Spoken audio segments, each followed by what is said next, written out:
Hey guys, welcome back to another impressions video. Today I want to talk about this game right here, Resistance Burning Skies for the PlayStation Vita. I believe this is the first-person shooter released for the Vita, followed by Call of Duty and then followed by Killzone Mercenary, which was released not too long ago. And I already gave my brief impressions on this game in the latest episode of Another Gaming Podcast, in which I was a guest. So I really want to quickly give my thanks to Steven the Laggy Gamer, Doomwaves, and Dustin Christ for having me on their show. So I'm gonna leave a link below in the description if you guys want to check it out. So once again, thank you guys for having me on the show. It was really fun. But regarding this game, I'm not gonna change my opinion. This is a not very good first-person shooter. It's a below average first-person shooter for the Vita, which is a shame because the Vita is the perfect system to have a first-person shooter on the go because of its dual analog sticks. It's just a perfect system to have this kind of games. So if you're looking for a console type of experience, I wouldn't recommend this game unless you're a big fan of the Resistance series. And it's a tad disappointing because the Resistance series have a very unique and very interesting setting. The games, they take place in the early 50s and they deal with this alien invasion on Earth. And you know, it's up to you to defend humanity. And this game takes place after the events of the first Resistance game, Resistance Fall of Man for the PlayStation 3, which was one of the launch titles for the system. And in this game, you play as a firefighter that gets caught in the middle of this obviously alien invasion, and it's up to you to help humanity and at the same time reunite with your family, because at the beginning of the game you get separated from them, and it's up to you to reunite with your wife and daughter. So the story is pretty simple. And really, this game is simple in every regard. It feels like a PlayStation 2 type of first-person shooter because of its simple graphics, simple and flat level design, simple gameplay, and just an overall bland game, if you ask me. However, I do have to say that despite this being a below-average first-person shooter, I enjoyed this game enough. You know, the game was good enough for me to finish it, and perhaps the fact that this game is extremely short helped the cause a little bit. But you know, again, it's not a very good first-person shooter, but it was good enough for me to finish it. So for what it's worth, I'm glad I played this game. And if I have to, you know, mention a couple positive things about this game, one of them, and definitely my most favorite aspect, is the weapons that you're able to use in this game. The weapons, they all have a primary and secondary function. You know, your primary function is your regular, you know, you aim, you shoot.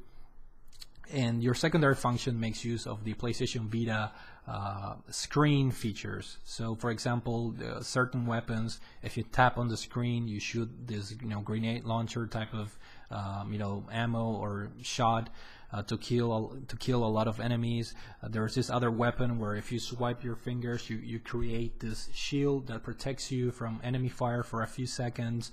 There's another weapon where if you hold your finger on the screen, you can call drones that help you kill enemies, and it's very fun using the weapons. It really reminds me of, you know, Perfect Dark for the Nintendo 64, where you were able to use these, you know, all these futuristic alien technology type of weapons. So very fun to use them.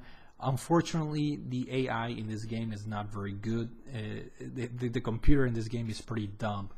You're gonna find sometimes, you know, watching computer control enemies getting stuck on the environment and acting in a not very smart way. They don't group together to attack you.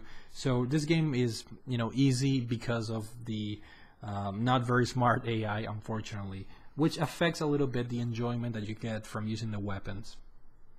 Another positive thing is that I really enjoyed the score in this game, you know, the music score. But unfortunately, there's only very few tracks used in this game.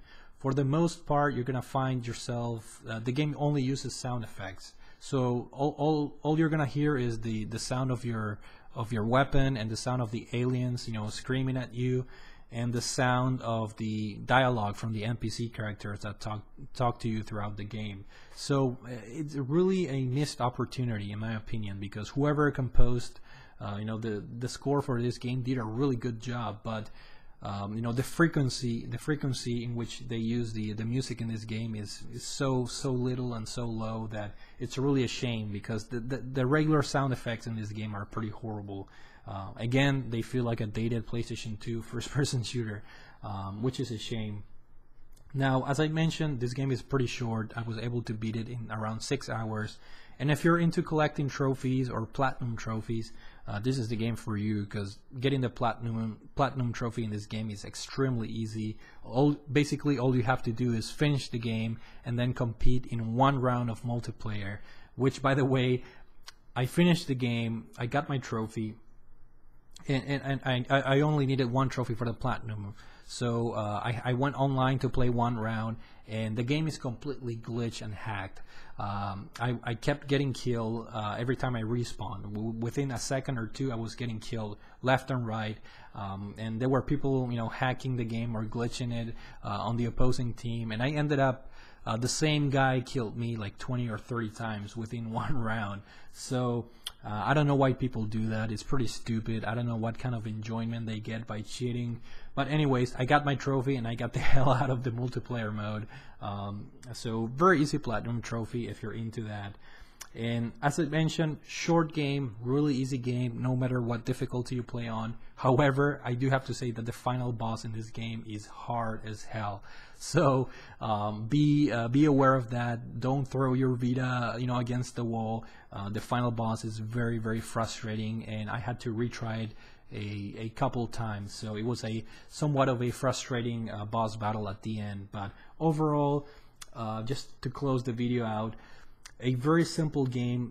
I would only recommend this if you're a fan of the Resistance games, or if you're an old school type of first-person shooter fan. If you enjoy, for some reason, you know, PlayStation 2 era first-person shooters, if you enjoy that low intensity, low pacing type of first-person shooter, then you may get some enjoyment out of this game. But I wouldn't recommend it unless you get it for really cheap, or unless the game becomes available for free on PlayStation Plus. So anyways, Resistance Burning Skies, a below average first-person shooter, good enough for me to finish the game. And will I go back to this game at one point? Hell no. I don't think I'll ever play this game again. But again, it was, you know, good enough for me to finish the game. So hopefully you guys enjoyed this video. Thank you for watching, and I'll see you all later.